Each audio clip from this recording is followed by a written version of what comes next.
Hi, this is Brendan Sharkey from MHA. I'm a head of construction and real estate, and I have with me my corporate finance partner, Steve Plaskitt, and we're going to have a little chat about the effects of the budget on the construction industry in particular, and also some of the announcements that were made beforehand.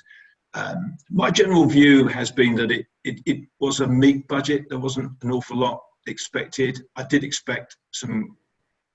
With all the giveaways that were in that budget, I actually expected there to be some hard taxing at the end, but it didn't come about. So there's a sigh of relief there. But overall, I think there's good news for the construction industry. But I think if you look behind it, there are some problems to come. Steve, what was your impression of that budget before we kick off? Yeah, thanks, Brendan. My impression was very similar. Initially, it was one of relief in that the capital gains tax rules did not change, so that should still encourage plenty of mergers and acquisitions throughout the UK. And from a general perspective, it's very reassuring to hear that the economy is doing better than expected. We're rebounding faster than first thought, and that's allowing the Chancellor to start spending some money as well. I think in terms of one thing that's important for me is around levelling up, particularly being based in the north of England. And investment in infrastructure and rails, etc. That's been going very well, and there's plenty more money for it. But actually, of the announcements that have been made, quite a few of them have been made before. So there's been talk of 5.7 billion funding for 5 years, but of that, only 1.5 is new. So a lot of it has already been trailed. But it's still very welcome. It's welcome in Manchester. I think even Andy Burnham liked it. It's welcome, particularly around Teesside, where the Freeport status is going to help in terms of jobs as well. So there is levelling up, and I can see the intention of the government there. What I can't see though is a clear strategy around what levelling up really means. It's to do with skills, it seems. It's also to do with infrastructure spends and regional spending. So I think a little bit more clarity there may be helpful, just to make sure that it's not a soundbite. I don't know what other views you can take from things as well, Brendan. Yeah, no, I mean, generically, and I get your interest up north, and it's levelling up, and it's very important, but it does mean the work, the schools, the prisons, etc., are going to get developed around the country. So it spreads the work. He's promising 160,000 new homes, affordable homes, using brownfield sites, money being made available for all that. That's all quite positive for the industry as a whole, no question. R&D release being expanded, I think that will also help the industry a little bit, investing in technology and the like. And as you say, no tax increases, and that final sort of part of his budget was saying, I think we've got to the bottom of tax increases. Sorry, I said price increases, but tax increases. And I think we can now see taxes falling over the next couple of years. So maybe they have peaked. So that may be good for business as well. But I am nervous about the effect on some of the announcements that we've seen. That social levy at 2.5% is a cost to the industry, no question, when you think about the margins. All right, for the larger companies, the CT rate's going up to 25%, but that's still tax, that's still money coming out of the coffers that's not reinvested. The 4% property developers tax for profits in excess of 25 million. I'm sure people will try and play and work around that, but that's still a tax, and that will still come out of the industry. And although he said he couldn't do anything with inflation, and it's in the system, I think he will do something with inflation, because I think he's made a clear announcement that interest rates will go up, but material prices, etc., which he can't do anything about, will also go up. And I think that will have an effect on the construction industry in terms of pricing, its costing, and actually could make life very difficult for them going forward. And there could be some casualties. The one elephant in the room that he didn't deal with, which I'm really disappointed with, is the short-term labour shortages, because I think that's going to really reduce what the construction industry can develop and do and provide, and therefore government targets for certain infrastructure, housing, etc., actually might fall by the wayside, just simply because there wasn't enough labour. The scientific industry seem to be able to get visas, extended visas for skilled labour or skilled individuals.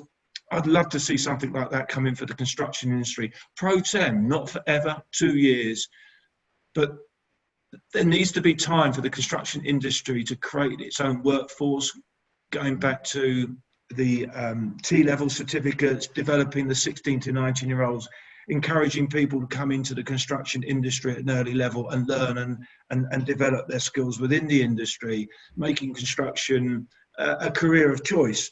But in the short term, the labour supply is still there on the table, and I'm not sure how that's going to be covered off. I would agree with you. I think in the short term, I think the budget isn't going to help directly achieve the targets of 300,000 new homes when we're at 240,000 already. And I think some of those difficulties, like the supply chain and shortages of labour and materials, they're not going to go away. In the longer term, though, I do take comfort that taxes will start to go down, and I suspect that the government will still be in charge in 3 years' time and will win the next election. And then that should mean we've got 8 years of a Conservative government, and that's probably going to be a good time for longer term investment planning. Let's hope at the end of that we can see the outcomes and that they're positive in terms of job creation, increased productivity as well, and that should all be a beneficial time for the construction industry. What does concern me is thinking of next week and COP26 in Glasgow, is what it all means for the environment and for the green agenda. I don't know what your views are on that. Yeah, I was surprised. I thought it was green light on this budget. I really was. I know he did the announcements in the previous week about electric chargers and the infrastructure for electric cars, which is right. I mean, it's kick-starting something that needs to be kick-started and pushing in that direction. But you would have thought in this budget that have been a little bit more about allowances for green expenditure. I know there's something on the rating, but that looked a little bit lightweight to me. Nothing concrete there. I actually think the green, if you like, achieving carbon zero by 2050 is going to come about by stealth. I think there's going to be several things that are coming. One, the planning rules will be tightened, so new builds will be restricted in terms of what they can do, and the EPC ratings will have to be, top notch. But I also see it coming in the second-hand market. I can see mortgagors being restricted on their lending to property that hasn't got the relevant EPC rating. That means homeowners are going to have to find the money themselves. Either the purchaser or the vendor is going to have to find funding to actually put their properties in order. Now, I know there's been a kickback in saying, oh, if that comes about, that's going to work the disadvantaged. And hopefully funding can be made available for the disadvantaged. But actually, there's a lot of people that if they were asked to, would actually, if they're forced to, if you like, carrot and stick, if they're told they want to move, they've got to put their house in order, they're going to have to improve their EPC rating. I think that's where it's going to come from. I think that's a natural encouragement. And when it comes into being, I think the construction industry in its own right will provide the solution to that. So it's there, but it's not there. And we just need to watch this space. Maybe I'm misreading it, but I do think, EPC ratings, building regs can all be pincered to make it clear the future development and renovation has to follow certain guidelines. Yeah, I would agree as well. And I think to add to that, I think it's the high street banks will help as well. Partly because they will start lending only to companies who have got a good, environmental, sustainable and green record. And so that's going to force the construction industry companies to change their behaviours as well. And so again, that will limit the supply of funding unless they're doing the right things for net zero. Yeah, the banks are certainly waving the flag that they're green supporters in their lending, and frankly, investors do not want to be seen to be investing in property that's got a reduced residual life. They want to invest in property that's going to last and give them a return for years to come. So again, that's another push into the green market. That's just a natural push without anybody doing anything about it. So green may be there. It's just we don't see it directly. It's it's come by stealth a little bit, by circumvention, but yeah, there's no reason why the construction industry isn't going to benefit for any changes, modifications, refits, rebuilds, whatever, that come about. So yeah, I'm happy with that. I think the issue is going to be the skills market, how that develops, and how I think construction has really just got to wake up to the fact it's really got to press. Everybody's short of staff. They're going to have to do extra to get people into the industry and look at it as a long-term career. That I think is something that's got to be done. There is the opportunity, there are grants, there is training, but they're also going to have to, make the effort themselves to go and find these people and make them feel wanted, I think. So what's the summary then? Not a bad budget for the construction industry, just some real potential warnings on the horizon with inflation and labour shortages, really. Is that your view?